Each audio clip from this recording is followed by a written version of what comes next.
हमारे आक्रमण करते ही ये वनवासी स्वयं ही अपनी पराजय स्वीकार कर लेगा। लक्ष्मण भैया कोई अनर्थ न कर बैठे, अन्यथा प्रभु बिना युद्ध किए ही परास्त हो जाएंगे। तुमने छल से भैया को घायल करने का दुस्साहस किया। आकाश में स्थित होकर मायावी अस्त्र का और लाभ नहीं उठाने देगा लक्ष्मण तुम्हें। अभी तुम्हारे रथ को चूर चूर करके तुम्हारे शीश को तुम्हारे धड़ से विलग कर दूंगा मैं। लक्ष्मण आवेश में आ गए। यदि उन्होंने युद्ध में हस्तक्षेप करके रावण पर आक्रमण कर दिया तो प्रण के अनुसार प्रभु श्री राम को अपनी पराजय स्वीकार करनी पड़ेगी। हाँ देवराज, प्रभु श्री राम का वचन अडिग, ये तो जग प्रसिद्ध कि रघुकुल रीत सदा चली आए, प्राण जाए पर वचन ना जाए।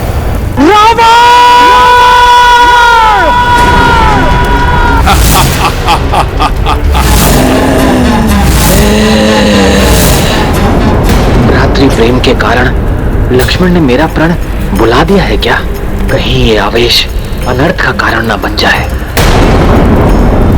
इस वनवासी से बिना युद्ध किए से पराजित करना है तो यही उचित समय होगा लक्ष्मण को उकसाकर उसे आक्रमण के लिए बाध्य करने का। बस लक्ष्मण, पास इन वानरों की भांति वानर गुण की देना बंद करो। यदि सच में तुम्हारी भुजाओं में बल है, यदि सच में तुम रघुवंशी हो तो आओ, युद्ध करो मुझसे, आक्रमण करो मुझ पर।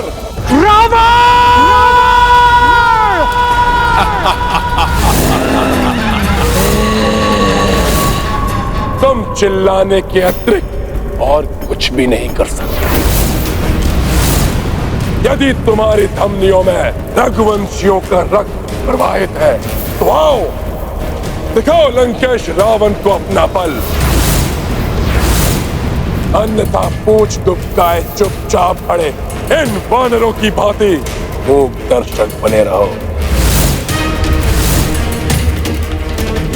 नहीं लक्ष्मण, नहीं। आओ, रघुवंशी ही तुम्हें यमलोक पहुंचाएंगे रावण। ये दुष्ट राक्षस बारंबार उकसा रहा है लक्ष्मण भैया को। मुझे ही कुछ करना होगा, अन्यथा अनर्थ हो जाएगा। मैं पीछे मुड़कर लक्ष्मण को देख भी नहीं सकता। नहीं लक्ष्मण भैया, रुक जाइए लक्ष्मण भैया।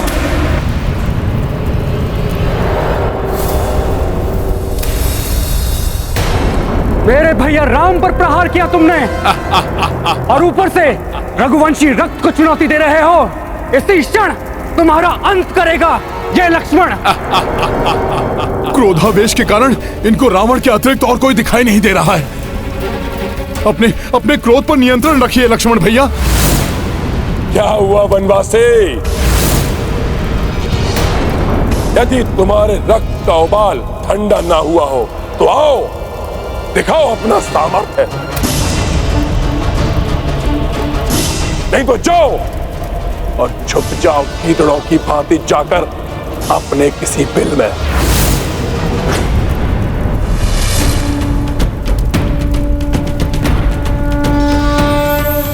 ये वानर पुनः आ गया, मेरा बना बनाया कार्य बिगाड़ देगा ये।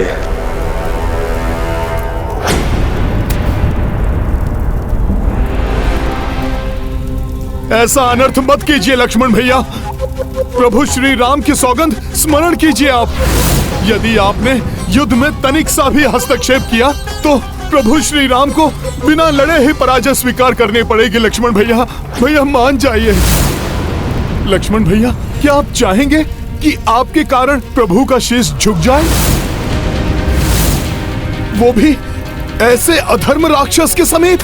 लक्ष्मण भैया मान जाइए, मान जाइए लक्ष्मण भैया, मान जाइए लक्ष्मण भैया, प्रभु के लिए मान जाइए।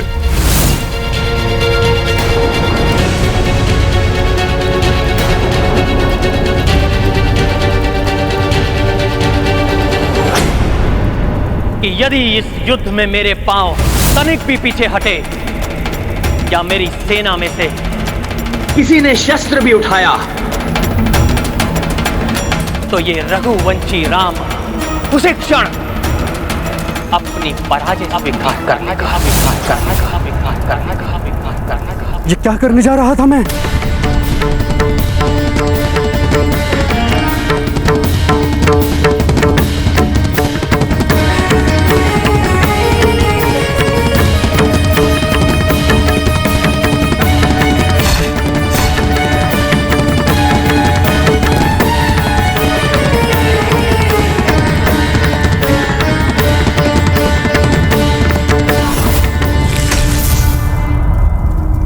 धन्यवाद हनुमान। भैया की सौगंध को तोड़ने के महापाप से तुमने मुझे बचा लिया। किंतु क्या करता, मेरे भैया राम को घायल किया तुमने।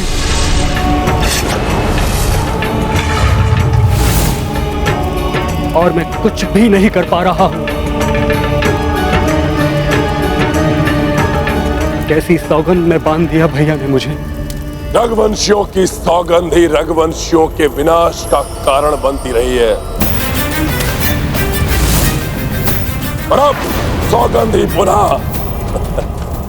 तुम रघुवंशियों के विनाश का कारण बनेगी।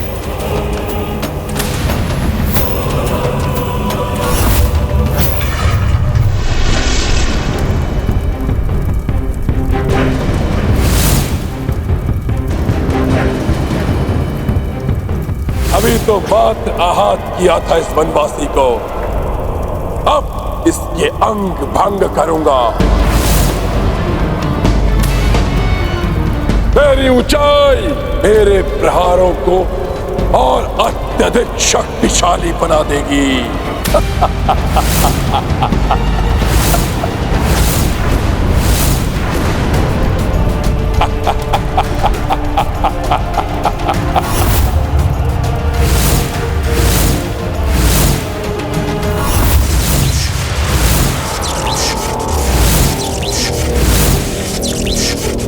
मेरे महाघातक दिव्यास्त्रों, आक्रमण करो इस वनवासी पर।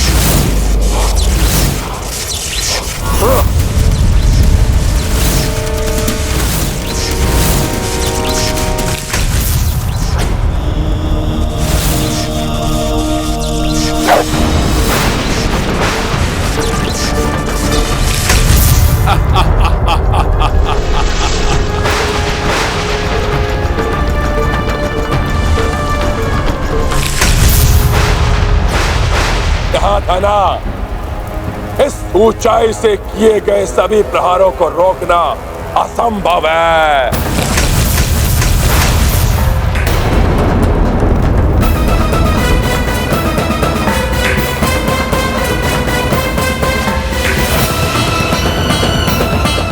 अब और अधिक घातक प्रयास करूंगा मैं।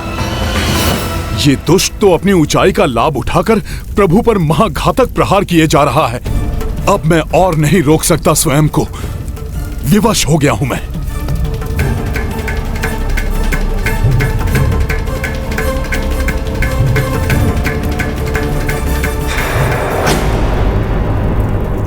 हनुमान जी ऐसी कोई भूल नहीं कर सकते जिससे प्रभु को पराजय स्वीकार करनी पड़े। ये हनुमान क्यों आगे बढ़ने लगे? कहीं रावण के अनुचित मायावी युद्ध के कारण हनुमान का क्रोध तो जागृत नहीं हो गया? नहीं हनुमान, क्रोध में आकर कोई अनुचित हस्तक्षेप मत करना युद्ध में। लौट जाओ हनुमान, लौट जाओ।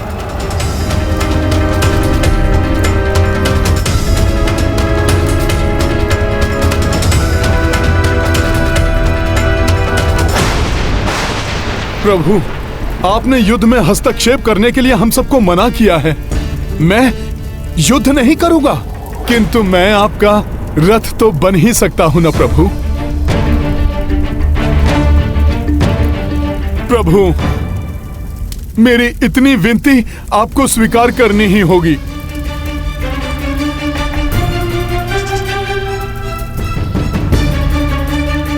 प्रभु, मैं आपको इस दुष्ट के समक्ष ऊंचाई पर ले जाऊंगा, जिससे ये अधर्मी अपनी इस ऊंचाई का लाभ उठाकर धर्म को हानि न पहुंचा सके। प्रभु, क्या तुम आश्वस्त हो हनुमान? ये एक बहुत बड़ा उत्तरदायित्व है। हाँ प्रभु, हाँ। प्रभु, अपने सेवक को एक अवसर दीजिए प्रभु। स्मरण रहे हनुमान।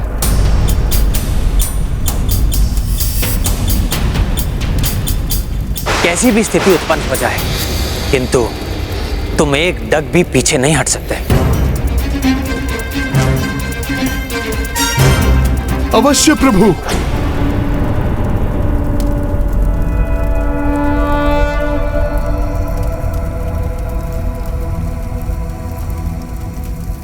मुझे सौगंध है मेरी माता देवी अंजना की। श्री गुरु चरण सरोज मेरे पांव कदापि पीछे नहीं हटेंगे।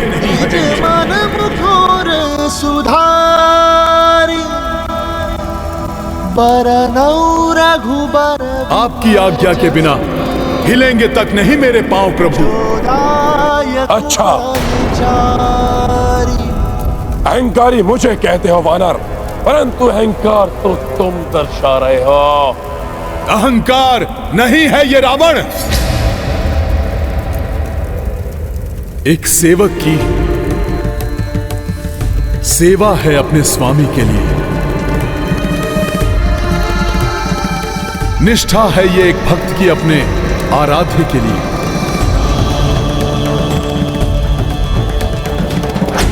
तुम जैसा दम्भी इसे कभी नहीं समझ सकता। तो ठीक है, तुम मेरा दम्भ देखो और मैं तुम्हारे भक्ति की शक्ति देखता हूं।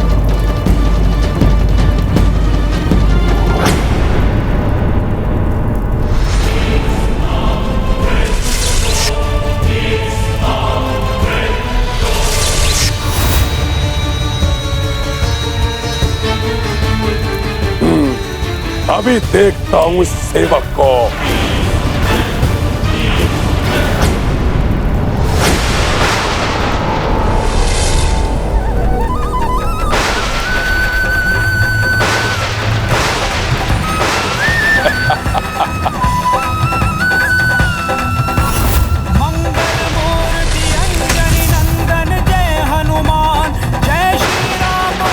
आइए प्रभु।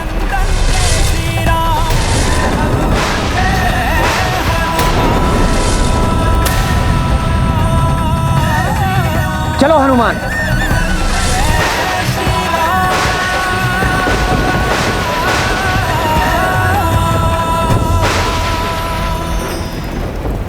रावण रथ ऊंचाई पे भारी, संकट विकट मह अवध बिहारी। पवन तनय रथ राम के बने है, सब कक्षा दशानन के डटे है। राम जगत के संकट हारी, राम के काज कपीश सवारी। अटल अविचलित अचल अटेगा, कप सम सेवक को तनिका। संकट मोचन महाबली हनुमान,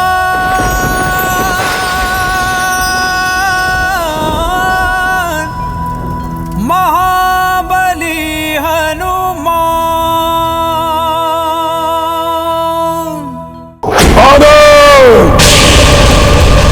इस वनवासी को अपनी सेवा देकर तुमने सबसे बड़ी भूल की है। अब भुगतो तो इसका दंड।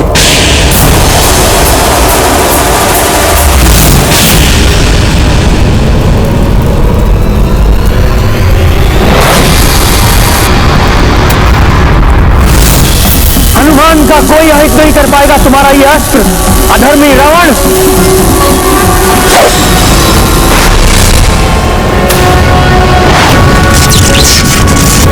प्रभु के इस चक्रास्त्र को भी पूर्व की ही भांति माता तारा की डाकनियां ले जाएंगी।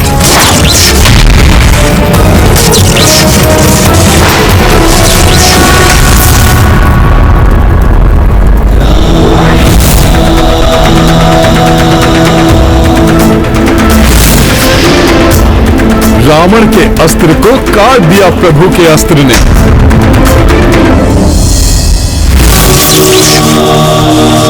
अब तुम्हें भी काट देगा मेरा ये चक्रास्त्र।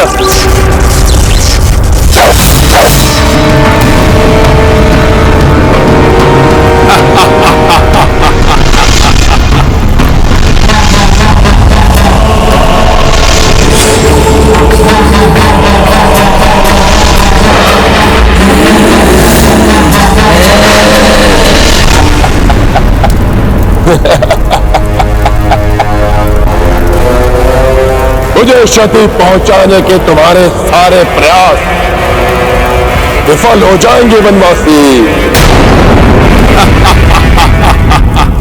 प्रभु ने राक्षस के अस्त्र पर प्रहार किया तो वो सफल रहे, किंतु राक्षस पर प्रहार किया तो उसे माता की डाकनियों ने विफल कर दिया। इसका अर्थ है कि देवेश्वर, मेरे ही अंश देवी तारा द्वारा प्रदत्त सुरक्षा के कारण ही श्री राम के समस्त प्रयास विफल हो रहे हैं। अपनी निषिद्ध पूजा द्वारा देवी तारा को विवश करके रावण अनुचित लाभ उठा रहा है। नियम के विरुद्ध चलकर या लघु एवं अनुचित मार्ग से किसी वस्तु या शक्ति को प्राप्त करने वाला क्षणिक सुख को पा लेता है, किंतु अंत में उसका दुखदायी परिणाम भी भोगना पड़ता है। विजय धर्म के मार्ग पर चलकर ही मिलती है, अधर्म या अनीति से नहीं। प्रभु, इस राक्षस राज को भले ही देवी तारा की सुरक्षा मिली हुई है, किंतु इसके धनुष, इसके अस्त्र शस्त्र और रथ आदि को सुरक्षा नहीं मिली है देवी तारा से। तुम सत्य कह रहे हो हनुमान। सर्वप्रथम इसके मायावी रथ को ही भंग करता हूं।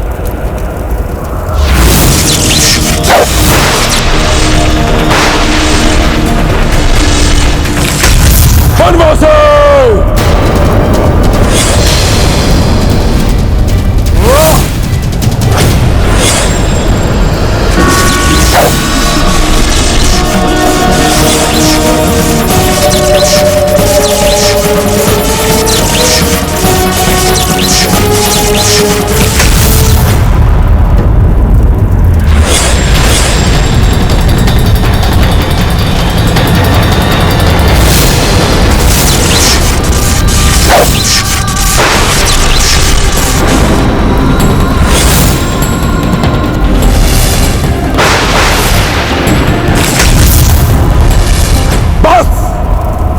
बहुत हो गई तुम्हारी ये क्रीड़ा वनवासी।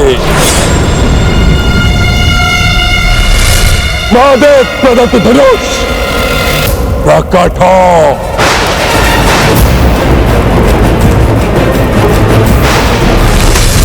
मुझे तुम्हारी आवश्यकता है,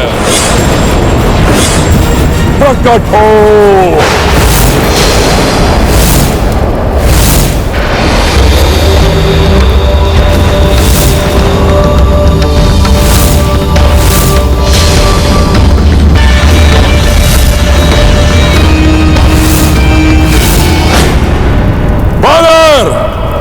तुमने इस वनवासी की सौगंध को अपने शीश पर लेकर बहुत बड़ा संकट मोल ले लिया है।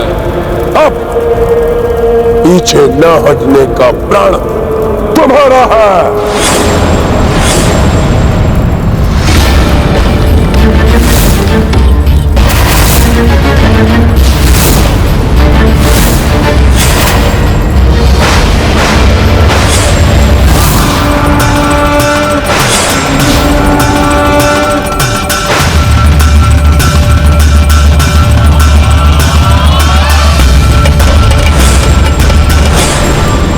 देखो वायु पुत्र वानर, मैं तुम्हें वायु अस्त्र से ही पीछे ढकेलता हूं।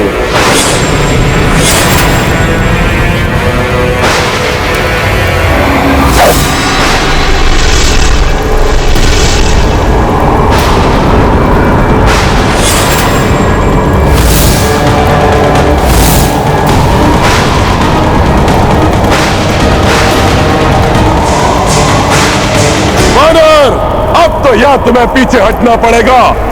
इस वायु के प्रभाव से तुम्हारा ये तुच्छ वनवासी प्रभु वायु के तीव्र वेग से उड़ जाएगा।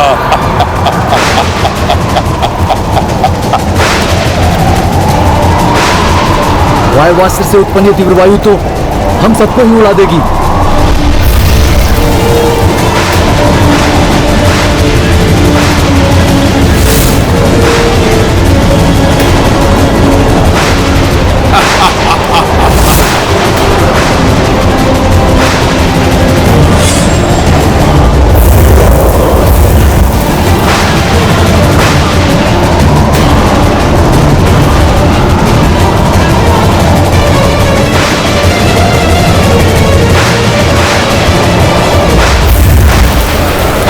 शत्रु के भयभीत करने पर भी जो नहीं घबराते और अडिग रहते वही वीर होते हैं। आश्चर्य है, अन्य वानर इस वायु के वेग को सह भी नहीं पा रहे, परंतु ये वनवासी, ये तुच्छ वानर कंचित मात्र भी पीछे नहीं हटे। प्रभु, वायु के वेग को मात्र वायु से ही नियंत्रित किया जा सकता है।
देवताओं के ये दैवी अस्त्र तुम्हारा पक्ष ले रहे हैं वनवासी, परंतु अब मैं दानवी अस्त्र असुरक का प्रयोग करूंगा। जो मेरा पक्ष लेगा मात्र मेरा पक्ष।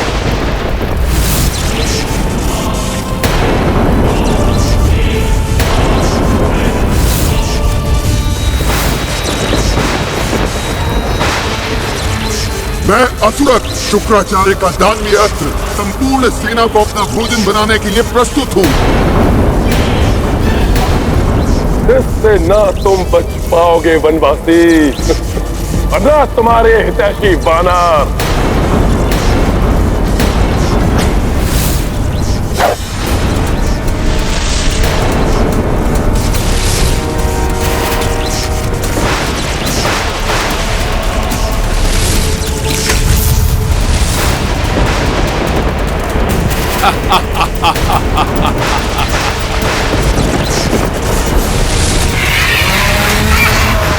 ये दानवीय अस्त्र तो हिंसक पशु पक्षियों के रूप में परिवर्तित हो रहे हैं।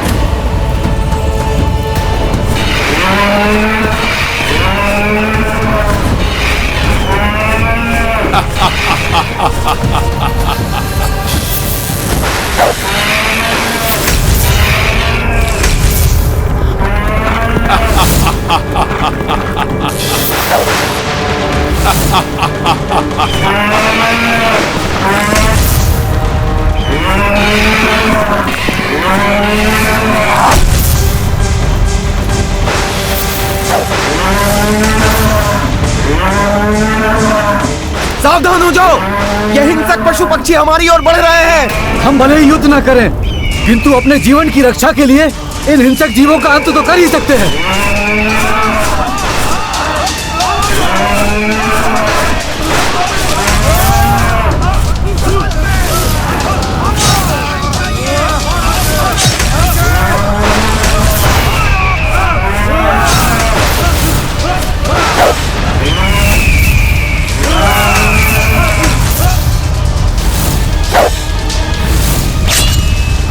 शीघ्र ही रोकना होगा इन हिंसक जीवों को, अन्यथा ये सबको बहुत बड़ी हानि पहुंचा सकते हैं।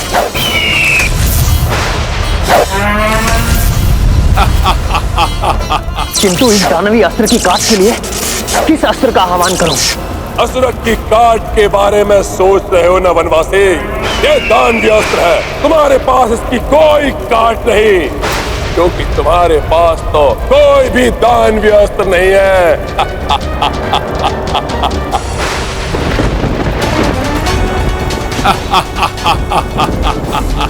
प्रभु, जिस प्रकार पाप को पुण्य से काटा जा सकता है, अधर्म को धर्म से समाप्त किया जा सकता है, कदाचित उसी प्रकार दानवीय पशु पक्षियों का अंत दैवीय पशु और पक्षी ही कर सकते हैं।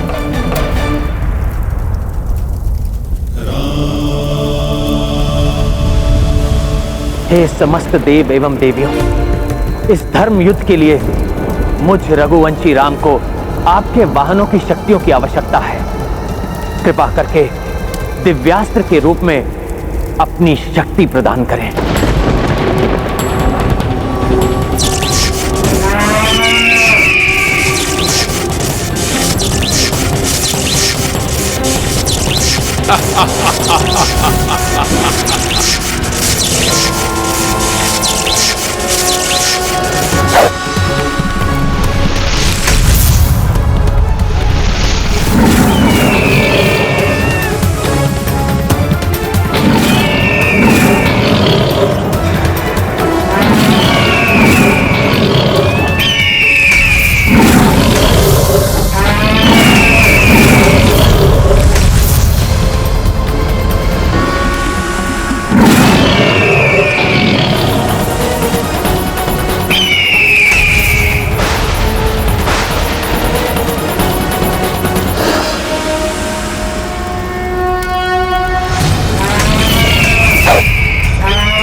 ये वानर तो बड़ा ही चतुर निकला।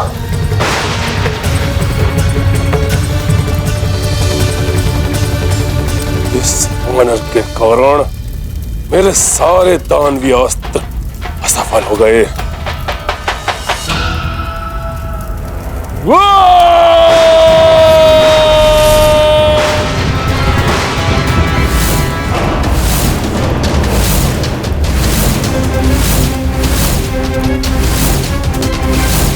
रावण का ये विकराल रूप, 10 शीश, 20 भुजाएं।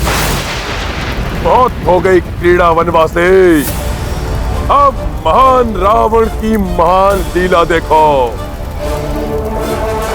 इस पापी रावण की वरदानी शक्तियां कहीं अनर्थ का कारण ना बन जाए। रावण 10 गुना अधिक शक्ति से वार कर रहा है और भैया एकाकी ही इस दुष्ट का सामना कर रहे हैं। भैया ने अपनी सौगंध से मेरे हाथ बांध रखे हैं, अन्यथा अस्त्र दशानन छाड़ी भयंकर, राम रथ हनुमत पे निरंतर, राम कुशलता से प्रतिकारी, अचरज महलंकेश भी भारी। सिया राम जय हनुमान। कोटि प्रहार की रावण दंभी, किंतु अडिग रहे बजरंगी। देवता भी अचरज से निहारी, सेना भी भावुक भई सारी।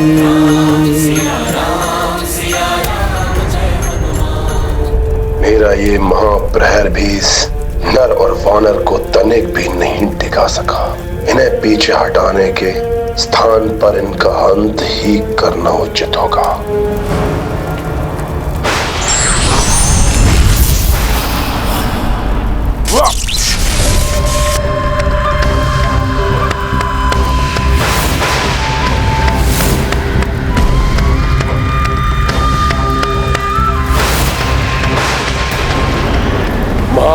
अस्त्र ब्रह्मग्नि उपस्थित हो।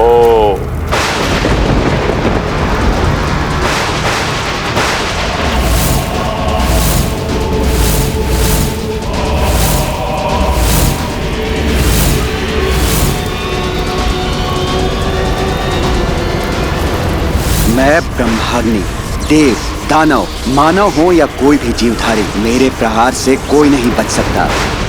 ब्रह्मदेव की शक्ति से परिपूर्ण यह अस्त्र तो महाघातक प्रतीत हो रहा है। ना जाने अब क्या होगा। इस दुष्ट रावण को तो प्रभु के बाणों से माता तारा देवी ने बचा लिया, किंतु प्रभु श्री राम एवं हनुमान को इस दुष्ट रावण के दिव्य बाण के प्रहार से कौन बचाएगा? तो विडंबना तो ये भी है देवराज कि प्रभु श्री राम मर्यादा पुरुषोत्तम है। ये मानव मर्यादा का पालन करते हुए ब्रह्मा जी के सम्मान की रक्षा के लिए ब्रह्माग्नि अस्त्र का विरोध भी नहीं करेंगे। किंतु ब्रह्माग्नि के वार को सहन करना कठिन ही नहीं, असंभव है।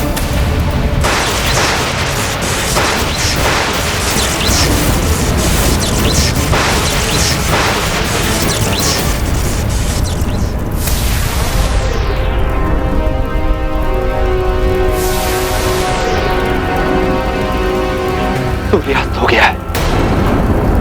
युद्ध का समय समाप्त हो गया है। सूर्यदेव अस्तांचल की ओर चले गए हैं।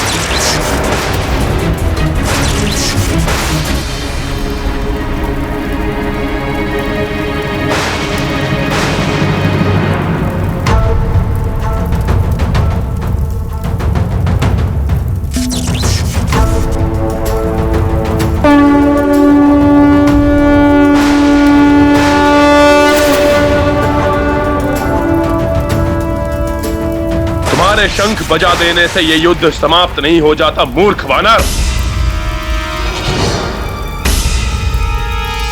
अब यह युद्ध तभी समाप्त होगा जब इस वनवासी या मुझ रावण में से किसी एक का अंत नहीं हो जाता।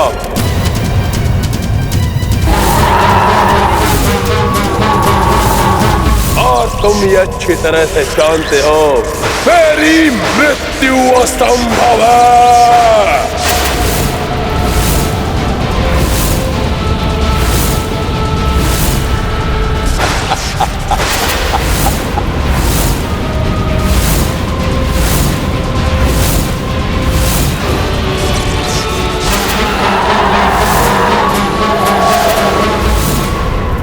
ये रावण तो अधर्म का आश्रय ले रहा है। युद्ध में विजय एकमात्र धर्म होता है। फिर विजय किसी भी प्रकार प्राप्त क्यों न हो। वैसे भी रक्ष संस्कृति में धर्म के लिए कोई स्थान नहीं।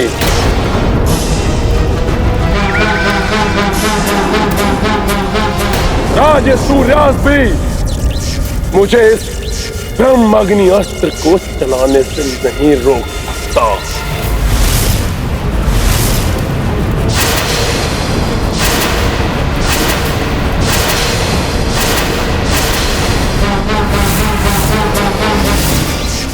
अधर्म की पराकाष्ठा है ये भ्राता रावण। कुछ तो धर्म की मर्यादा का पालन कीजिए।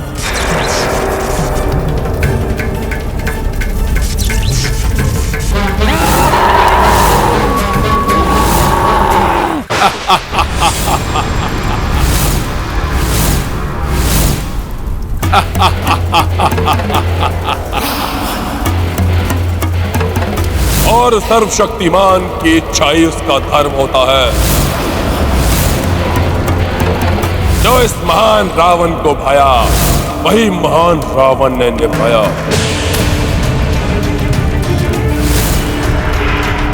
मेरे मन को भाया तो मैं सीता को ले आया।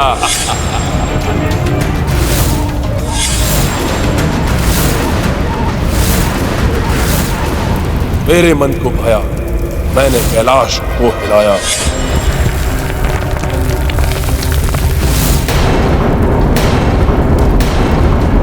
मेरे मन को भाया, मैंने निषेध पूजा करके माता तारा देवी को बुलाया।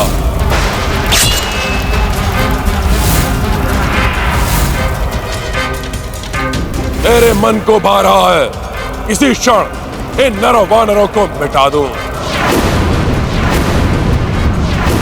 समाप्त कर दूं इसी क्षण इस युद्ध को। और मैं ये करूंगा क्योंकि मेरी इच्छा ही मेरा धर्म है।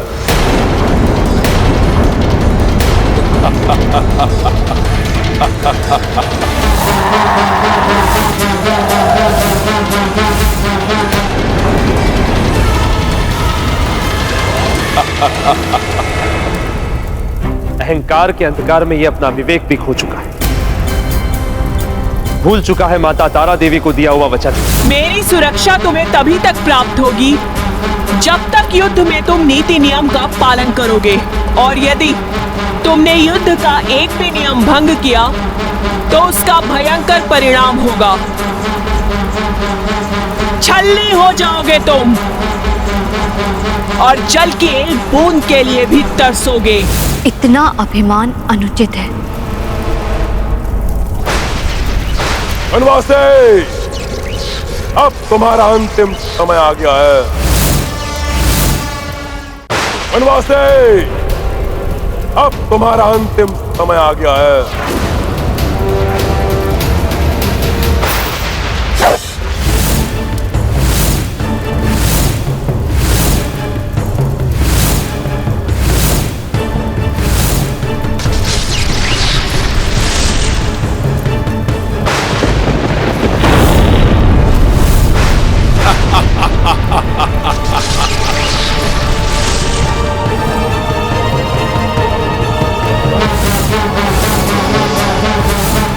माता तारा देवी का क्रोध जागृत हो रहा है। जिस अनर्थ का भय था वो ही होने जा रहा है।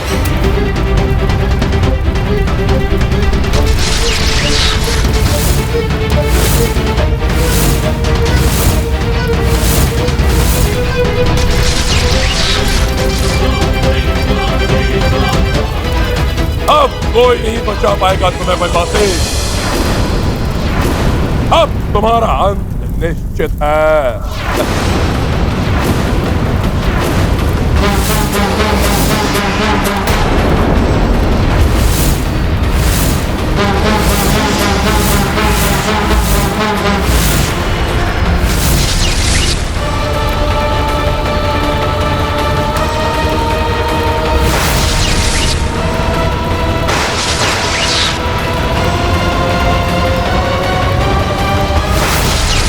दंभी रावण अब मेरी कृपा का नहीं रोष का पात्र बनेगा।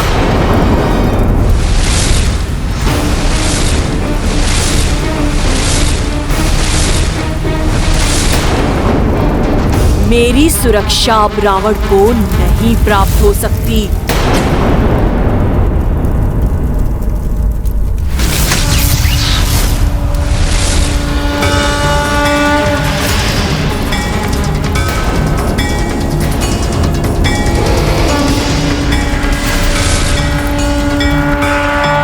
नारायण नारायण।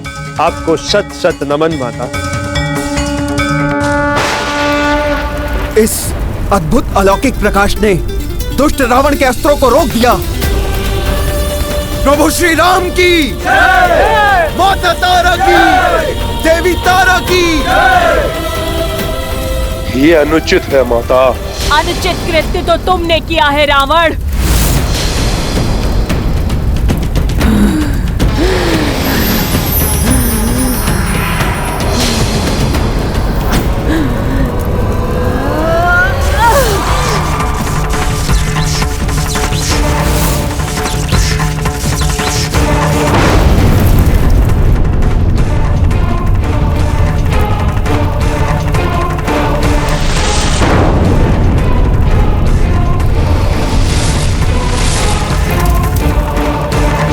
रावण, पूर्व में भी मैंने तुम्हें चेतावनी दी थी। युद्ध में अनीति की तो उसका भयंकर परिणाम भुगतना होगा तुम्हें। मेरी सुरक्षा तो तुमने देख ली रावण, अब मेरे क्रोध का सामना करो।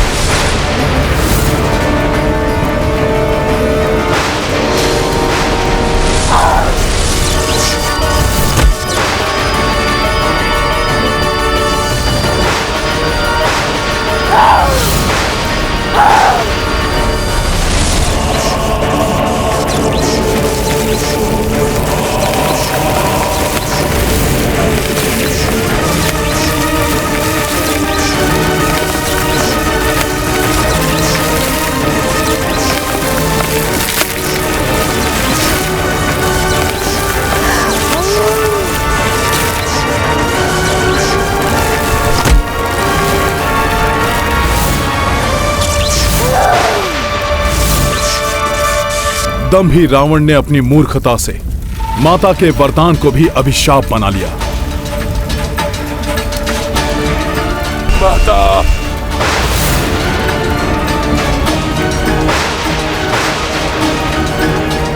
अधर्म अनिति नहीं त्याग सका रावण, जिसके लिए फल पा रहा है। इतने ही कठोर दंड का पात्र है ये दुष्ट रावण।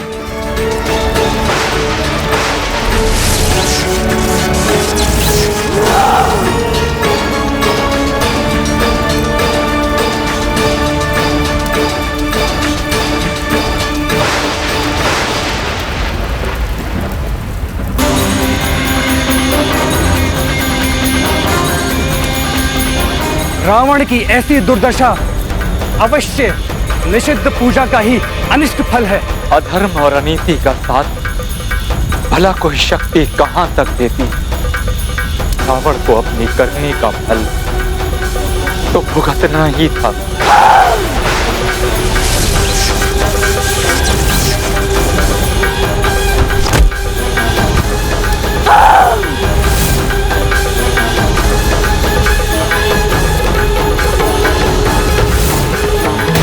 ईश्वर कभी भी अधर्म और अनीति का पक्ष नहीं लेते, इसलिए व्यक्ति को कभी भी इनका प्रयोग नहीं करना चाहिए।